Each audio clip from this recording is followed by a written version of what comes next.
El Consejo Potosino de Ciencia y Tecnología y Radio Universidad presentan La Neta de la Ciencia. Espacio informativo sobre todo lo acontecido en ciencia, tecnología e innovación En San Luis, México y el mundo. ¡Comenzamos!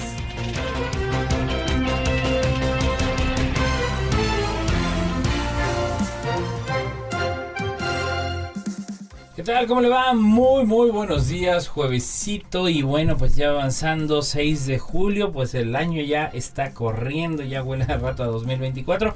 Pero bueno, mientras tanto, con toda la energía, con toda la fuerza, ya lo sabe, bienvenido a La Neta de la Ciencia. Siga nuestra transmisión a través del Twitter, Instagram y YouTube en @coposit y en Facebook como Consejo Potosino de Ciencia y Tecnología.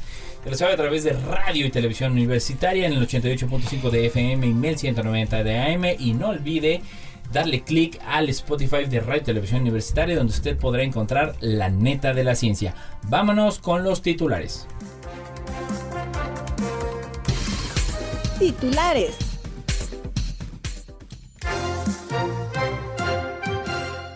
Ya puedes enviar a la ESA tus ideas para vivir en la Luna.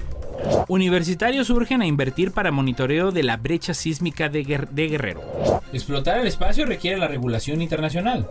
Energías limpias, el extraordinario aumento del uso de grasa de animales para producir combustibles ecológicos. La nueva carrera espacial, cómo las empresas privadas conquistan el espacio. Los propósitos de la botánica sistemática, una perspectiva a través del estudio de las lauráceas mexicanas. ¿Podremos hacer un viaje al espacio en globo aerostático en 2024? Una ola de innovación para reciclar la gran huella de calor de Internet y mejorar el mundo. La primera misión privada a Marte se lanzará en 2026. La ciencia fija los límites del deterioro ambiental, pero los humanos ya los rebasaron. ¿Cómo producir electricidad a partir del aire? Noticias internacionales. ¿Cómo producir electricidad a partir del aire? Por DW. En un fascinante estudio reciente, ingenieros de la Universidad de Massachusetts Amherst han explorado la viabilidad de aprovechar las corrientes eléctricas ambientales utilizando un material desarrollado a partir de seres vivos. En concreto, según un artículo publicado en la revista Advanced Materials, los investigadores han demostrado que casi cualquier material puede convertirse en un dispositivo que aproveche continuamente la electricidad de la humedad del aire. El secreto detrás de este avance estaría en salpicar un dispositivo fabricado a partir de casi cualquier material, es decir, fabricado a partir de bacterias, con nanoporos de menos de 100 nanómetros de diámetro, un tamaño inferior a la milésima parte de la anchura de un cabello humano. El corazón de la nube artificial se fundamenta en el efecto genérico AirGen, basado en el trabajo en la investigación previa realizada por Young y el coautor Derek Loveley en 2020, donde demostraron que era posible cosechar electricidad de manera continua a partir del aire utilizando un material especializado compuesto por nanocables de proteínas cultivadas a partir de la bacteria Geobacter sulfurreducens. Según el comunicado de la UMass, estos poros tienen el mismo tamaño que la longitud del camino libre medio entre moléculas de agua, que es la distancia que recorren las moléculas en el aire antes de chocar con una molécula de agua. Al crear un dispositivo con poros diminutos del mismo tamaño que esta distancia de 100 nanómetros, los investigadores permitieron recorrer la carga eléctrica natural de la molécula. En concreto, este generador de aire o AirGen funciona gracias al diminuto tamaño de los poros, lo que significa que las moléculas de agua chocarían fácilmente con el borde del poro al atravesar la fina capa del material. Esto significa que la parte superior de AirGen sería bombardeada con muchas más moléculas de agua portadoras de carga que la parte inferior, creando un desequilibrio de carga como en una nube, que es el principio fundamental para generar un flujo de carga eléctrica como un rayo. La ventaja de esta cosechadora es su capacidad para funcionar las 24 horas del día, los 7 días de la semana, sin importar si está lloviendo o haciendo sol, durante la noche o en ausencia de viento, debido a la presencia constante de humedad. Esto resuelve uno de los principales desafíos de tecnología como la eólica o la solar, las cuales solo operan en condiciones específicas, según se menciona en el comunicado. Ya puedes enviar a la ESA tus ideas para vivir en la Luna, por muy interesante.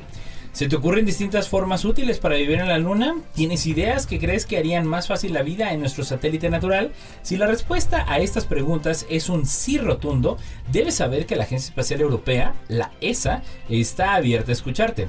El objetivo es desarrollar nuevas soluciones que permitan avanzar en los conocimientos y la tecnología relacionados con la extracción y el uso de los recursos espaciales. Para que la exploración espacial sea sostenible, habrá que hacer un buen uso de los recursos espaciales, tratando de reducir los costos y los riesgos derivados de transporte de recursos con origen en la Tierra y a través del espacio. La Luna es un objetivo clave para extraer recursos, ya que está próxima a nuestro planeta y en ella hay abundantes recursos disponibles. Dentro de las aplicaciones que se contemplan está el soporte vital, el repostaje de naves espaciales, el almacenamiento de energía, la construcción de infraestructuras de superficie e incluso la fabricación en el espacio. La campaña Identificando Desafíos a lo largo de la cadena de valor lunar de ISRU nos anima a que enviemos ideas relacionadas con 3 áreas concretas relacionadas con la extracción de recursos lunares. Las áreas son excavación, refinado y transporte, extracción y procesamiento de recursos y por último almacenamiento, distribución y utilización. Además, la ESA afirma que las futuras misiones del ISRU necesitarán sistemas robustos y fiables capaces de soportar las duras condiciones de la Luna. Por este motivo, anima a que en las propuestas se tengan en cuenta las siguientes actividades: generación y almacenamiento de energía, autonomía y automatización del sistema, movilidad y transitabilidad en superficie, mitigación del polvo, modularidad y normalización del hardware y mantenimiento. Las lagunas técnicas que se identifiquen en esta convocatoria servirán para definir los próximos retos de la ESA y el SRIC, que es el Centro Europeo de Innovación de Recursos Espaciales con sede en Luxemburgo. El desafío primordial sigue siendo el análisis de rovers para hacer la prospección de los recursos. Universitarios urgen a invertir para monitoreo de la brecha sísmica de Guerrero, por Crónica. Después de dar a conocer nuevos hallazgos que demuestran formas poco conocidas de deformación en la corteza terrestre frente a las costas del Pacífico mexicano, científicos de la Universidad Nacional Autónoma de México, la UNAM, hicieron un llamado urgente para que en el país se invierta dinero, adquiera e instale equipos de medición que le permitan monitorear un área más amplia de mar y tierra frente a la llamada brecha sísmica de Guerrero. Aunque todavía es imposible predecir con exactitud la generación de un sismo, los estudios recientes del Instituto de Geofísica de la UNAM han aportado datos que llaman a observar con más atención los sismos lentos, que fueron descubiertos hace menos de 3 décadas, pero parecen ser una de las condiciones previas a que ocurra un terremoto de gran magnitud.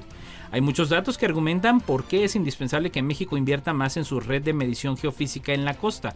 Para explicar algunas de estas razones, los investigadores José Luis Macías Vázquez, Víctor Manuel Cruz Antimcia y Vladimir Kozblok ofrecieron una conferencia de prensa en la que explicaron los resultados de un trabajo que realizaron a lo largo de 6 años, en alianza con científicos japoneses y que permitió medir la rotación del fondo oceánico producida por un sismo lento. Esta información aporta una pieza importante para entender la secuencia de hechos que ocurre antes y después de la aparición de terremotos devastadores y de tsunamis o grandes olas marinas que impactan a las costas después de un sismo de gran intensidad. México es el primer país del mundo en medir la rotación del fondo oceánico producida por sismos lentos, y esto fue posible gracias a que se instaló una red anfibia mar y tierra para estudiar los sismos lentos que ocurren en nuestro país. El estudio, llevado a cabo durante 6 años en la brecha sísmica de Guerrero, implicó la instalación de estaciones geodésicas en el fondo marino. Entre los aparatos de medición destacan los inclinómetros que miden el movimiento del fondo oceánico tras el sismo lento, detalló Víctor Manuel Cruz Atienza, investigador del IGEF y líder del proyecto. En 7 campañas oceanográficas realizadas en el buque El Puma de la UNAM participaban 85 investigadores y generaron 24 publicaciones científicas internacionales, y hoy tienen este resultado. En México, los sismos lentos se suscitan notablemente al sur del territorio con cierta periodicidad, cada 3.5 años en Guerrero y 1.5 en Oaxaca aproximadamente. Explorar el espacio requiere la regulación internacional. Por Noticias ONU. El número de satélites en órbita podría crecer de unos 2.500 en 2022 a más de 1 millón en 2030. A su vez, aumentan las misiones privadas y la participación de este sector. La explotación del espacio viene acompañada de numerosas oportunidades, pero también plantea desafíos, como los desechos o la competencia. Ante esta situación, el titular de la ONU aboga por la creación de nuevos marcos legales. El informe para toda la humanidad, el futuro de la gobernanza del espacio ultraterrestre, publicado en días pasados, contiene una serie de recomendaciones sobre las oportunidades y riesgos de la explotación espacial. En vísperas de la Cumbre de Futuro del 2024, el documento examina los cambios que están teniendo lugar en él y las consecuencias de esa evolución en ámbitos como la sostenibilidad, la seguridad y la gobernanza. El informe explica que el número de satélites lanzados al espacio se mantuvo estable entre 1957 y 2012, con una media de 150 cada año. Sin embargo, a partir de 2013, el número ha aumentado hasta alcanzar un total de 2.470 en 2022. El desarrollo de estas nuevas tecnologías ha permitido la reducción de los costos de lanzamiento de los objetos al espacio, lo que a su vez ha fomentado la participación del sector privado. Gracias a ello, el número de satélites inscritos ante la Unión Internacional de Telecomunicaciones ha alcanzado los 1.7 millones, los cuales se podrían poner en órbita hasta principios de 2030. Por otra parte, el número de misiones privadas previstas para comunicaciones, actividades relacionadas con los recursos, turismo espacial e investigación científica está aumentando con rapidez. El informe destaca también que volverán las misiones tripuladas al espacio lejano ante los compromisos por parte de los países como Estados Unidos, China y la Federación Rusa. Además, naciones de Europa, la India y Japón están desarrollando vehículos espaciales capaces de transportar seres humanos. Los satélites de comunicaciones son fundamentales para la observación de la Tierra y los datos e imágenes que proporcionan permiten a los científicos establecer la base de las políticas energéticas y climáticas. Además, sirven para arrastrar la deforestación, vigilar zonas protegidas contra la caza y la pesca furtiva y evaluar los cambios en la biodiversidad, y para monitorear desastres naturales como inundaciones, sequías y terremotos y darles respuesta. Energías limpias, el extraordinario aumento del uso de grasa de animales para producir combustibles ecológicos, por BBC News. La grasa de cerdos, vacas y pollos muertos se está utilizando para fabricar combustibles para aviones más ecológicos. Sin embargo, un estudio advierte que esta tendencia terminará siendo peor para el planeta. Las grasas animales se consideran desechos, por lo que el carburante de aviación fabricado con este material tiene una huella de carbono mucho menor. Se espera que la demanda de combustible elaborado a partir de subproductos animales se triplique para 2030, con las aerolíneas a la cabeza. Pero los expertos temen que esto obligue a otras industrias a utilizar más aceite de palma, el cual es un enorme generador de emisiones de carbono. Las aerolíneas están bajo presión para controlar sus enormes emisiones de carbono, que provienen principalmente de la quema del queroseno de origen fósil en los motores de los aviones. Sin embargo, el estudio elaborado por Transport and Environment, una organización con sede en Bruselas, Bélgica, y que aboga por el transporte limpio, advierte que anualmente no se sacrifican suficientes animales para satisfacer la creciente demanda de las aerolíneas. El hecho de que se utilicen grasas animales para producir combustible sorprenderá a muchos. No obstante, durante siglos, el cebo y la manteca de cerdo se han utilizado para fabricar velas, jabones y cosméticos. Pero en los últimos 20 años, más o menos, el uso de biodiesel hecho a partir de desechos animales o de aceites de cocina usados ha crecido constantemente en países como Reino Unido. Gran parte de las grasas animales se utilizan en la elaboración de biodiesel para automóviles y camiones. Este combustible es considerado sostenible porque tiene una huella de carbono mucho menor. Para conseguir este objetivo se están implementando compromisos desafiantes a las aerolíneas. Así, para 2030, los aviones británicos deberán tener en sus tanques un 10% de combustible sostenible, es decir, SAF por siglas en inglés, mientras que las aerolíneas de la Unión Europea se les exigirá un 6%.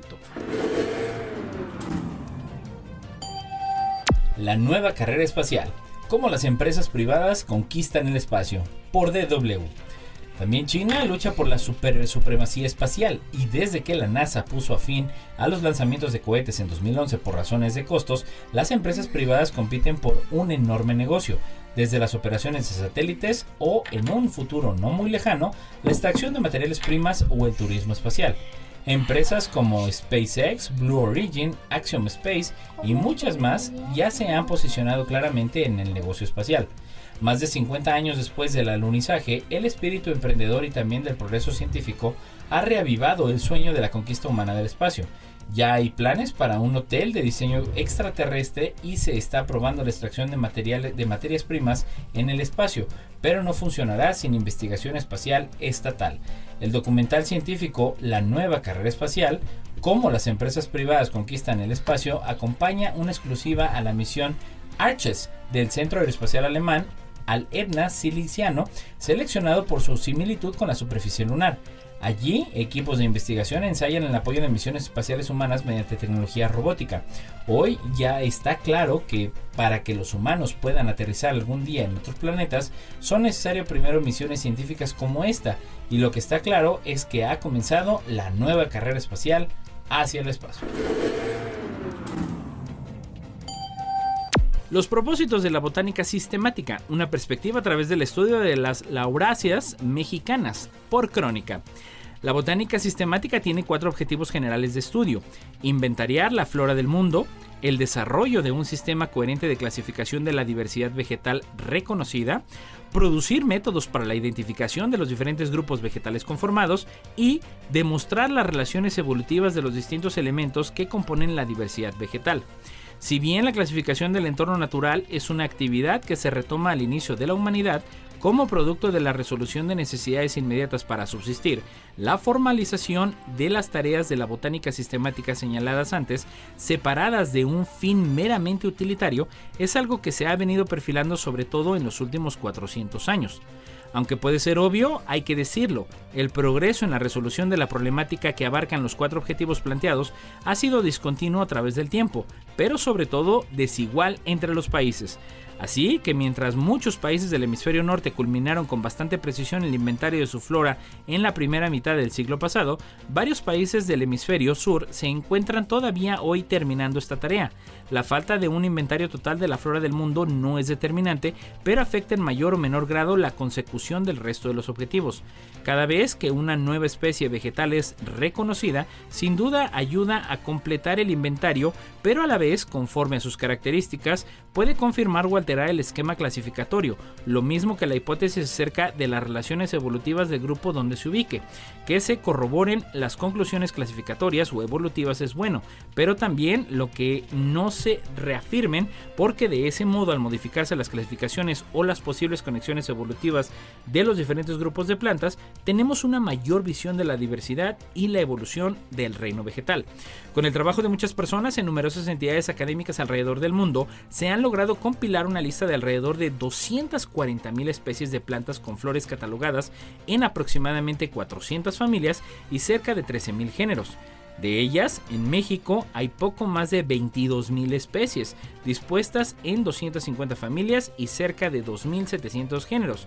Dentro de ese 250,000 de familias destacan las lauráceas, debido a que sus especies son un componente frecuente e importante en el estrato arbóreo de los bosques mesófilos y en los bosques tropicales perennifolios del país. Por mucho tiempo se tiene considerado que este grupo de plantas permaneció mal estudiado, encontrándose en los herbarios innumerables especímenes sin identificar o mal determinados. Actualmente se tiene una mejor idea de su diversidad y taxonomía. ¿Podremos hacer un viaje al espacio en globo aerostático en 2024? Por Traveler. El viaje al espacio es algo con lo que los viajeros siempre han soñado y a la vez parecía algo tan lejano como los mismos planetas que se querían visitar. Si bien la carrera espacial de los multimillonarios, es decir, la rivalidad que se ha creado entre Jeff Bezos, Richard Branson y Elon Musk, ha hecho que el viaje comercial fuera de la estratosfera parezca más una realidad que nunca, sigue sonando como algo sacado de Star Wars. Pero mientras los multimillonarios compiten con sus excéntricos cohetes y con avances técnicos futuristas, un hombre ha decidido probar algo diferente. Vincent Farret de Astace es un ingeniero aeronáutico que lleva casi toda su carrera trabajando como piloto, tanto de aviones como de globos aerostáticos. En 2016 decidió fusionar su pasión por la aviación en la sostenibilidad y creó Cefalto. Dedicada a transformar el panorama espacial, la empresa lidera la investigación y la innovación sobre viajes espaciales de bajas emisiones de carbono, con la idea de llevar a los viajeros más lejos que nunca. Durante los últimos 7 años, la empresa ha creado Celeste, una cápsula presurizada que se eleva gracias a un globo estratosférico que por fin está listo para despegar. A partir de finales de 2024, los viajeros podrán subir a bordo y viajar a una altitud de 25 kilómetros, flotando por encima del 98% de la atmósfera de la Tierra. El viaje será de 6 horas, alcanzando la cúspide después de 1 hora y media, antes de quedarse flotando para que los pasajeros se empapen de las vistas más épicas del mundo y del efecto perspectiva, la curva esférica de la Tierra. Con un diseño en el que han participado ingenieros y expertos de todo el mundo, Cefalto ha colaborado con la Agencia Espacial Francesa, el Centro Nacional de Estudios del Espacio CNES, por sus siglas en francés, y otros expertos aeronáuticos y aeroespaciales, incluido Airbus, para crear la experiencia. Gracias a esto han contado con algunos de los científicos e investigadores con más experiencia en sostenibilidad y seguridad en globos del mundo. Con hasta 6 pasajeros por viaje, la travesía sería una experiencia exclusiva con un costo de 120,000 euros. Para reservar los billetes en la página de Cefalto. Sin embargo, uno de los logros más impresionantes de la empresa es hacer que la experiencia tenga el menor impacto ecológico posible. El objetivo de la empresa es viajar que las estrellas sin contaminar, en armonía con la naturaleza, como un barco que surca los cielos. Buscan proporcionar a los viajeros la oportunidad de admirar y honrar el planeta, sin dañarlo. Para Celeste, 2026.6 kilos de CO2 es la cantidad mínima necesaria para un viaje espacial, es decir, la misma cantidad que producir unos pantalones vaqueros. Una ola de innovación para reciclar la huella de calor de Internet y mejorar el mundo, por Swissinfo. La enorme huella de calor de Internet a causa del funcionamiento noche y día de ejércitos de servidores y centros de datos es un problema global, que existe mucha refrigeración y que en algunos países como los nórdicos se empieza a bailar con una ola de innovación para reciclar el severo impacto térmico del mundo digital.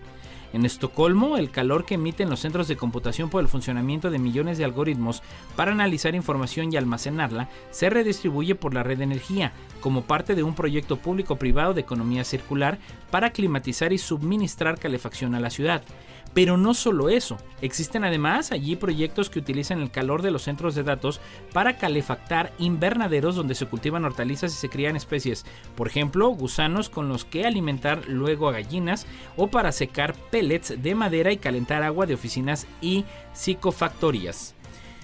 En el marco de este prestigioso galardón, Mariana Otero viajará este año por países de todo el mundo para conocer los distintos modelos de sostenibilidad en el mundo de las grandes infraestructuras que sustentan la economía del ecosistema digital mundial y buscar alternativas ecológicas.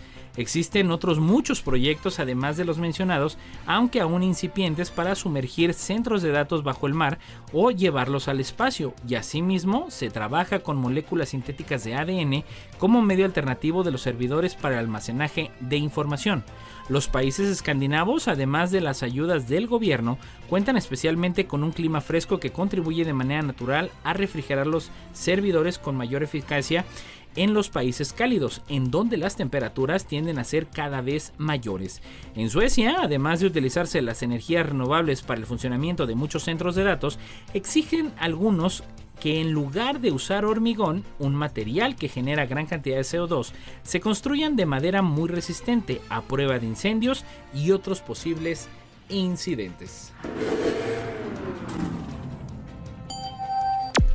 La primera misión privada a Marte se lanzará en 2026, por muy interesante. Recordemos que la NASA ya ha iniciado sus preparativos para volver a la Luna, enviando a la primera mujer y al próximo hombre en 2025 con las misiones Artemis, y con objetivos más lejanos se encuentra viajar a Marte a finales de la década de 2030 o a principios de la de 2040. Imaginar a la NASA llegando a Marte inmersos aún en el viaje a la Luna parece difícil. De hecho, el propio fundador de la compañía SpaceX, Elon Musk, había predicho que pondríamos un pie en Marte para 2026. Mientras tanto, hay dos empresas que parecen haber tomado la delantera de forma sutil en la carrera espacial y que se han unido en la que será la primera misión comercial a Marte, y tan pronto como 2026 son Impulse Space y Relativity Space. Impulse Space, fundada por Tom Mueller, miembro fundador de SpaceX, en septiembre de 2021, la empresa desarrolla motores de cohetes químicos y módulos de aterrizaje planetarios para llevar cargas útiles a Marte. Su objetivo es ofrecer servicios en el espacio confiables y económicos. Relativity Space, fundada en 2015 por Tim Ellis y Jordan Noone, ambos ingenieros aeroespaciales, han desarrollado una plataforma de fabricación de cohetes llamada Stargate, que utiliza impresoras 3D de gran escala para fabricar componentes de cohetes de forma rápida y eficiente. En marzo de 2023, sin ir más lejos, lanzaron el Terran 1, el primer cohete impreso en 3D que, aunque realizó un vuelo bastante exitoso, no logró alcanzar la órbita. Ahora, las dos pequeñas compañías espaciales privadas se han unido para lograr el hito de ser los primeros en llegar a Marte. Respecto a la participación de Relativity Space, aunque su intención era lanzar la misión incluso en 2025. Este retraso no parece haber esquivado su objetivo principal, que es centrar toda su atención en el desarrollo del cohete Terran R, que se espera debute por tanto en 2026. Terran R es mayor que Terran 1 y estará impreso en 3D, pero contará con mucha más carga útil, 33.5 toneladas.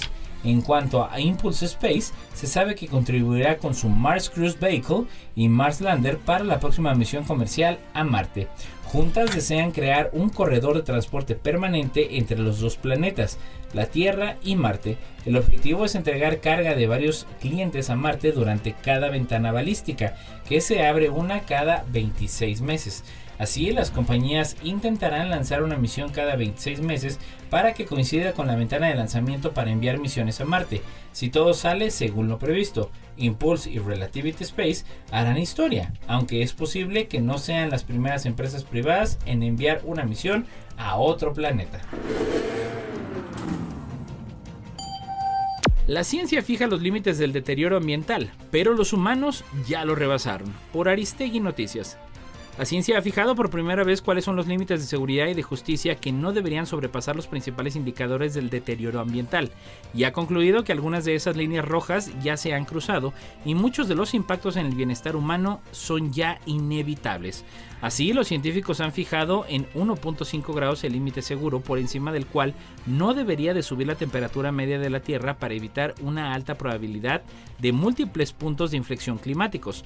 Ese no se ha incumplido todavía, pero fija en 1 grado el límite considerado justo para evitar una alta exposición a daños significativos causados por el cambio climático. Este sí ya se ha cumplido.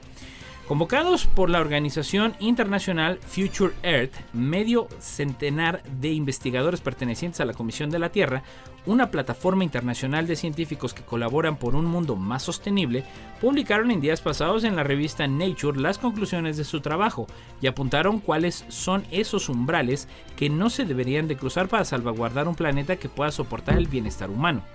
Los límites que los científicos califican de seguros son los que garantizan unas condiciones estables y resilientes en la Tierra. Los justos son los que minimizan la exposición humana a los daños más significativos, como la pérdida de vidas, los desplazamientos forzosos, la pérdida de elementos o de recursos como el agua, la seguridad nutricional o las enfermedades crónicas. Además del clima, los investigadores fijaron esos límites seguros y justos también en términos de biodiversidad, agua dulce y diferentes tipos de contaminación del aire, el suelo o el agua, y concluyeron que la mayoría de los casos se han superado y que los seres humanos están asumiendo riesgos colosales y poniendo en riesgo la estabilidad y la resiliencia del planeta. Los investigadores advirtieron también que los ciclos de fertilizantes como el nitrógeno o el fósforo superan también los límites que se consideran seguros y justos, y que muchas actividades humanas están alterando los flujos naturales del agua y liberando cantidades excesivas de nutrientes en los ríos, lo que plantea serias amenazas para los ecosistemas y para las contribuciones vitales que hacen al bienestar de las personas.